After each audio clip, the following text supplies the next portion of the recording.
कभी इन लोगों पर गुंडों के द्वारा दबाव बनाया जाता है, कभी एमपी एमएलए के माध्यम से दबाव बनाया जाता है। इनको साजिशों के तहत रोकने का कार्य किया जाना, वरना देश की स्थिति उठा के देख लो, बेरोजगार युवा मर रहा है। जबकि ठेकेदार समय से तनख्वाह नहीं देता है। आप कर्मचारियों के बैंक के स्टेटमेंट निकाल के देख लो, अगर उनकी 3-3 महीने पगार नहीं आती, उनको 7,000-8,000 रुपए तनख्वाह दी जाती है। इनका आपसी मतभेद में ये कर्मचारियों को मारते और 3-3 महीने बाद साल भर 6 महीने ठेकेदार बदल दिया जाता है। ऐसी कोई भी डिपार्टमेंट नहीं गवर्नमेंट सेक्टर का जिसमें भ्रष्टाचार बीजेपी काल में 2014 के बाद से बढ़ा नहीं। कॉन्स्टिट्यूशन में साफ साफ लिखा है किसी भी सरकारी संस्थान में आप धार्मिक झंडा नहीं लगा सकते, लेकिन वर्तमान में ऐसा कोई दिल्ली का पुलिस स्टेशन नहीं है जिसमें भगवा का झंडा ना लगाओ और सरकारी संस्थानों में ना झंडा लगाओ। उत्तर प्रदेश का ऐसा कोई कार्यालय नहीं है जहां पर धार्मिक झंडा ना लगाओ।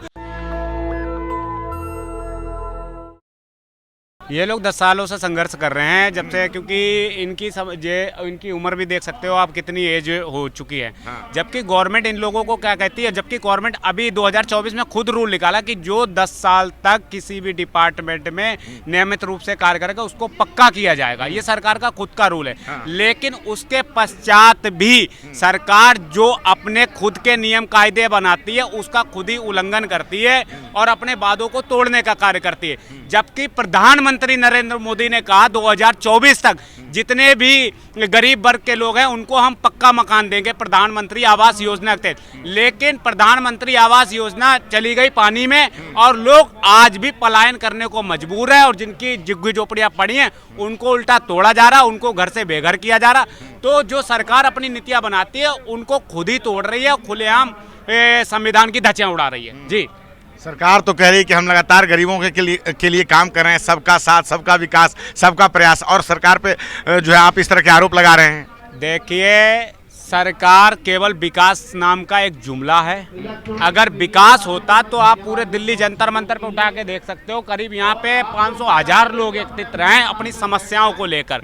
तो क्या पार्लियामेंट की दूरी कोई दूर है, प्रधानमंत्री कार्यालय दूर है, पर प्रधानमंत्री तक वो बात नहीं पहुँच रही है। तो ये सिर्फ झूठे जुमले हैं, सिर्फ लोगों को बरगलाना है जो नीचे निम्न तबके के लोग हैं। क्योंकि इन लोगों पर क्या किया जाता है, इन लोगों पर तरह तरह से दबाव बनाया जाता है। कभी इन लोगों पर गुंडों के द्वारा दबाव बनाया जाता है, कभी एमपी एमएलए के माध्यम से दबाव बनाया जाता है। इनको साजिशों के तहत रोकने का कार्य किया जाना, वरना देश की स्थिति उठा के देख लो, बेरोजगार युवा मर रहा है, किसान मर रहा है। किसान 800 शहीद हुए, कहाँ गए? अगर प्रधानमंत्री अच्छा कार्य कर रहा होता। मजदूर लोग संघर्ष कर रहे हैं, अभी भी मजदूर के देखो प्रदर्शन चल रहे हैं, ये भी मजदूरों का प्रदर्शन है। तो महिलाओं के साथ बलात्कार खुलेआम हो रहे, बलात्कार की जो संख्या है, मतलब कि जो क्राइम रिकॉर्ड है वो बढ़ता जा रहा है। तो प्रधानमंत्री सिर्फ एक जुमला दे रहे हैं कि सबका विकास कहने से ऐसा विकास नहीं हो सकता। जबकि दुबई जैसा शहर 20 सालों में एक रेगिस्तान होने के बाद आज डेवलप होकर बुर्ज खलीफा जैसे इमारतें खड़ी कर दी, वहां का भी तो प्रधानमंत्री होगा, वहां का भी तो राष्ट्रपति होगा। भारत का भी तो डंका बज रहा है पूरे विश्व में। आप दुबई की बात करें, आपको भारत नहीं दिखाई दे रहा? क्या 2014 में हालात थे, आज 2024 हो गया है, भारत कहां से कहां पहुंच गया है। आप विदेशों में जब प्रधानमंत्री मोदी जाते हैं तो क्या आपने देखा है उनका किस प्रकार से आवभगत किया जाता है? देखिए, मैं तो वहां पर मौजूद नहीं होता हूं, ठीक, किस तरीके से उनकी जो मीडिया है, उनकी खुद की मीडिया है, क्योंकि वो जनता की मीडिया नहीं, मैं खुद की मीडिया, पर्सनली मीडिया बोलूंगा उसको, जो पर्सनल मीडिया उनकी बात को दिखाने का कार्य करती है, जनता तक लोगों तक पहुंचाने का काम नहीं करती। ये भी जनता है, जनता देख लो किस तरीके से मुंह लटकाए खड़ी है। जनता अगर मुंह लटकाए ना खड़ी होती, विदेश में उनका डंका बज रहा होता, तो मेरे भाई चीन में लोग जमीन नहीं कब्जा करते। आप लद्दाख जाकर देखिए, लद्दाख से वो व्यक्ति पद यात्रा करते हुए आया और उसको यहाँ इन्होंने दिल्ली में आने से पहले उसको गिरफ्तार कर लिया। तो डरपोक तो ये खुद है। 56 इंच की सीने की छाती करने से अगर नाप भी इंच टेपर से कर लोगे तो भी मेरे भाई 56 इंच की नहीं निकलेगी। और बताइए, अगर इंच टेप से नाप कर लोगे 56 इंच की निकल जाए तो मेरा नाम बदल देना, संगम कुमार वाल्मीकि, जो सजा देना वो मंजूर कर लूंगा। अरे आप मोदी जी की बात कर रहे हैं, लेकिन ठेकेदार ये कहते हैं कि जो कच्चे कर्मचारी हैं वो भी ठीक से काम नहीं करते हैं, डेली आते तक नहीं है और वो लगातार जो है मतलब गैर हाजिर रहते हैं। एक बार बताइए, पहले परमानेंट कर्मचारी था तब सरकार कहती थी ये कर्मचारी काम नहीं करते हैं, 60-70 हजार रुपए तनख्वाह लेते हैं। अब प्राइवेट सेक्टर कर दिया तो उसमें भी ये ठेकेदार बोल, जबकि ठेकेदार समय से तनख्वाह नहीं देता है। आप कर्मचारियों के बैंक के स्टेटमेंट निकाल के देख लो, अगर उनकी 3-3 महीने पगार नहीं आती, उनको 7,000-8,000 रुपए तनख्वाह दी जाती है। जिसमें 1000 रुपए का 1500 रुपए का सिलेंडर आता है। उसके बाद बच्चों को एजुकेशन नहीं दिया, पर मंथ उनको पैसा नहीं दिया जाता। उनके ईपीएफ के घोटाले ऐसे भारत की कोई नगर पालिका, नगर निगम, कोई नगर पंचायत नहीं जहां पर ईपीएफ एसआई का घोटाला ना हो। दावे के साथ कह सकता हूं, डंके की चोट पे कह सकता हूं। दिल्ली नगर निगम में घोटाला चल रहा है। घोटाला है भाई, ईपीएफ का घोटाला है, एसआई का घोटाला है। डेथ केस यानी कितने पेंडिंग पड़े हैं, डेथ केस वाले यहाँ पे भी घूम रहे हैं। केजरीवाल जी की भी सरकार है, वो भी ईमानदार मुख्यमंत्री हैं। चोर चोर मौसेरे भाई, एक ही थाली के चट्टे बट्टे हैं। आप अभी मैं माहौली पंजाब का मेरा मुद्दा उठाता है जो नगर निगम कॉर्पोरेशन में, तो वहाँ किसकी सरकार है? भगवत मान की। भगवत मान किसकी सरकार? आम आदमी पार्टी। वहाँ लोगों का जो सुलभ शौचालय नाम का एक कॉन्ट्रैक्ट चल रहा है, जो कि बिहार की कंपनी ऑलरेडी मतलब पूरे ऑल इंडिया में वर्क कर रही है। ईपीएफ एसआई उनको डिपार्टमेंट का रिप्लाई आता है, डिपार्टमेंट से जब बात करते हैं, कमिश्नर से बात करते हैं, तो कमिश्नर कहता है कि हम ईपीएफ और एसआई का पैसा भेज रहे हैं, लेकिन कॉन्ट्रैक्टर के द्वारा कर्मचारियों को ईपीएफ एसआई का पैसा नहीं भेजा जा रहा। तो उसका सॉल्यूशन कौन करेगा? दोनों मिलकर करेंगे। इनका आपसी मतभेद में ये कर्मचारियों को मारते और 3-3 महीने बाद साल भर 6 महीने ठेकेदार बदल दिया जाता है। जब उसके ऊपर अमाउंट ओवरलोड हो जाता है, जब इन लोगों के पेट भर जाते हैं, जो 50,000 रुपए कमा रहे हैं, 60,000 रुपए कमा रहे हैं, इन अधिकारियों को शर्म आनी चाहिए। जो 60-70,000 रुपए कमाने के बाद भी निम्न तबके के लोगों का हक और अधिकार मारते हैं। वो 7,000 रुपए में भी अपने वेतन का समय से वेतन करने की आस रखते हैं कि हमें समय से तनख्वाह मिल जाए। उनके कई मैं मांग पत्र दिखा दूंगा जिसमें सिर्फ यही मांग होती है, उसको लेकर वो प्रदर्शन करते हैं कि उनको समय से वेतन मिल जाए। मतलब कि जो काम किया वो ही मिल जाए मेरे भाई।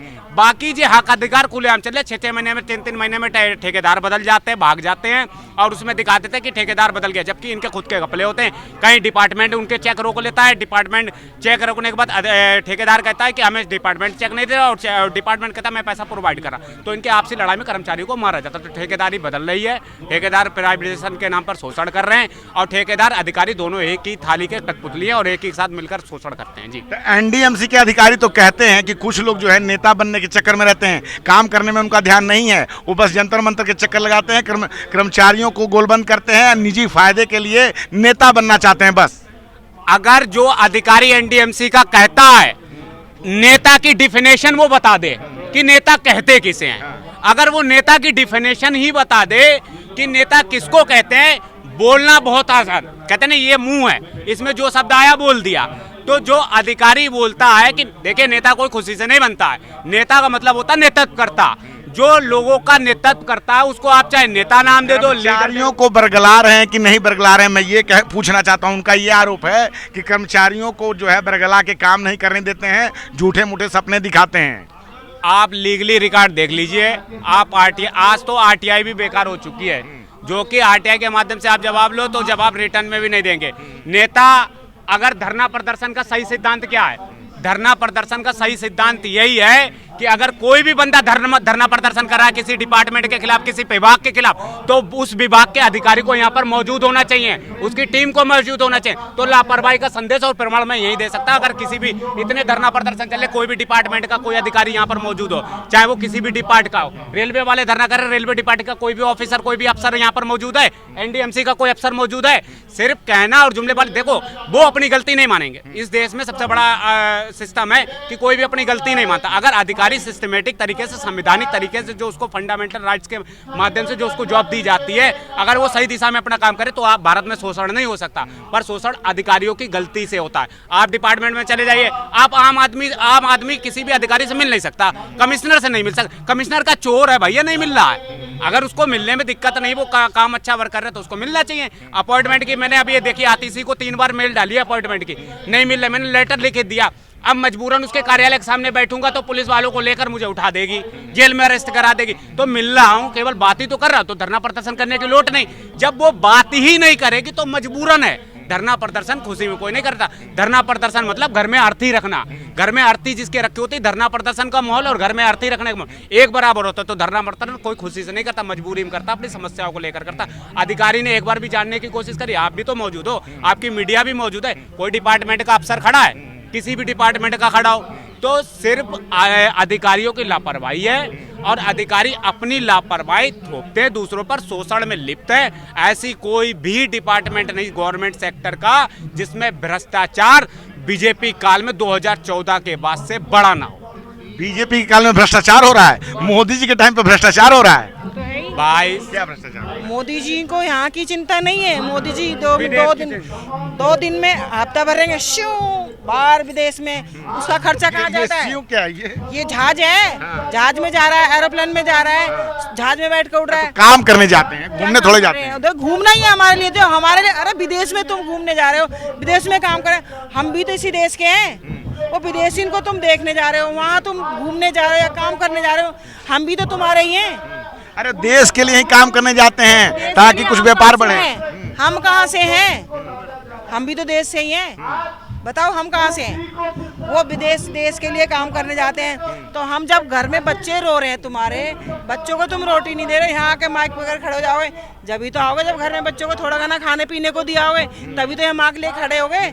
जब अपने बच्चों को ही नहीं देख रहे मोदी जी, तो विदेश जाने की जरूरत क्या? हमें तो चाहिए, हमें तो ये राजनीति और नेता बिल्कुल अच्छा मुझे तो लगा नहीं। जबकि प्रधानमंत्री का दायित्व होता है देश के प्रत्येक नागरिक को के अधिकार की रक्षा करना, पर लेकिन प्रधानमंत्री जी अपने दायित्वों को सही से नहीं निभा रहे हैं, इसलिए मजबूरन ये लोग प्रदर्शन कर रहे हैं, सड़कों पर निकल रहे हैं, अत्याचार बढ़ रहे हैं। जबकि प्रधानमंत्री का दायित्व। आप लोगों ने कितने दिन की सेवा दे दी है अभी तक कच्चे कर्मचारी के रूप में? कच्चे के नाम 2010 से लगी हूँ मैं, तो 2014 से। और उम्र कितनी हो गई? मेरी 50 साल की उम्र हो गई है। बताइए। तो उसके पहले आप लोगों को पक्का कर दिया जाता था 500 दिनों पे? 500-250 हाजिरी में पक्का कर देते थे पहले। इनकी हाजिरियां दूसरों को उठा के दे दी, इनकी हाजिरियां दूसरों को उठा दे। कोड नंबर पे एक दूसरा लड़का एक परमानेंट हुआ है मेरे कोड नंबर पे। अच्छा, कोड नंबर आपका है और परमानेंट कोई और हो गया है? कोई और कोड में परमानेंट हुआ है। अब बताओ मैं क्या करूं? मैं आपको देखो दिखाती हूँ आपको। तो देखिए किस प्रकार से जो है एनडीएमसी के कच्चे कर्मचारी आरोप लगा रहे हैं कि इनके कोड पर किसी और को पक्का कर दिया गया है। ये कौन सा घोटाला चल रहा है? जबकि मोदी सरकार लगातार इस बात को कहती है कि 2014 के बाद से देश बदल गया है, देश में भ्रष्टाचार नहीं हो रहा है। लेकिन हम यहाँ देख रहे हैं कि किस तरह से एनडीएमसी में जो कर्मचारी महिला हैं बता रही हैं कि इनके कोड पर किसी और को पक्का कर दिया गया है। ये देखो, ये मेरा कोड नंबर है। हाँ। ये मेरा कोड नंबर है। इसमें दूसरा बंदा 10,773 ये जो आपको। हाँ 10,773। इस पे कोई दूसरा लड़के की परमानेंट हुआ है। अच्छा, मोदी जी तो कहते हैं कि रामराज चल रहा है देश में। कहाँ रामराज है? रावण राज है। रामराज दिख रहा है आपको? आप इतने दिन से यहाँ आ रहे हो, आपको यहाँ रामराज दिख रहा है, रावण राज दिख रहा है? मोहन भागवत कहते हैं एक रहो। तो फिर हिंदू राष्ट्र क्या है? फिर राम राज्य क्या है? वही तो बोल रहे हैं, अल्लाह राज्य भी हो सकता है, ईसाई राज्य भी हो सकता है, सब कुछ हो सकता है। हिंदू राज्य क्या है फिर? अगर सब एक की बात हो रही है, आप एक धर्म को कैसे बढ़ावा दे सकते हैं इस समय मेरे भाई? जबकि कॉन्स्टिट्यूशन में साफ साफ लिखा है किसी भी सरकारी संस्थान में आप धार्मिक झंडा नहीं लगा सकते। लेकिन वर्तमान में ऐसा कोई दिल्ली का पुलिस स्टेशन नहीं है जिसमें भगवा का झंडा ना लगाओ और सरकारी संस्थानों में ना झंडा लगाओ। उत्तर प्रदेश का ऐसा कोई कार्यालय नहीं है जहां पर धार्मिक झंडा ना लगाओ, जबकि संविधानों का उल्लंघन कर रहे हैं खुद। तो खुद पढ़े लिखे नहीं है, खुद संविधान को माथे पे लगा के चलते हैं प्रधानमंत्री नरेंद्र मोदी। देखिए, मोदी जी ने तो बनारस में सफाई कर्मचारियों के पैर भी धुले, तुम तो संविधान की बात करें। जो बंदा अपने स्वार्थ के लिए किसी को भी अपने सर लगा सकता है, किसी के पैर पड़ सकता है, शोषण की आड़ में, भ्रष्टाचार की आड़ में, तो भाई दोहरा चरित्रकरण है, दोहरा चेहरा है। एक तरफ पब्लिक को दिखाने का कुछ और है, जनता के लिए कुछ और है। जी धन्यवाद। तो अब देखिए किस प्रकार से संगम वाल्मीकि ने बताया कि दिल्ली के किसी भी ऑफिस में जाइए, वहाँ भगवा झंडा लगा हुआ, किसी भी सरकार कार्यालय में जाइए, और जहाँ सरकार ये कहती है कि सबका साथ, सबका विकास, सबका प्रयास, उसकी क्या है सच्चाई? जो हमारे साथ यहाँ जो एनडीएमसी के लोग हैं जो 10 सालों से लगातार वहाँ काम कर रहे हैं, और नियम भी है कि 500 दिनों के बाद उनको पक्का कर दिया जाता है, लेकिन खुद अपने नियमों की जो है सरकार धज्जियां उड़ाई जा रही है। सबका साथ, सबका विकास, सबका प्रयास की सच्चाई क्या है, खुद संगम वाल्मीकि ने बताई है। क्या है आपकी राय? आप अपनी राय में जरूर बताएं। नेशनल दस्तक की आपसे गुजारिश है कि अगर इसको बचाना चाहते हैं तो नेशनल दस्तक को सब्सक्राइब करने के लिए रेड कलर के सब्सक्राइब बटन को दबाएं, फिर बेल आइकन की घंटी दबाएं। नेशनल दस्तक को बचाने के लिए बहुत जरूरी है कि हर खबर को शेयर करें, लाइक करें, कमेंट जरूर करें।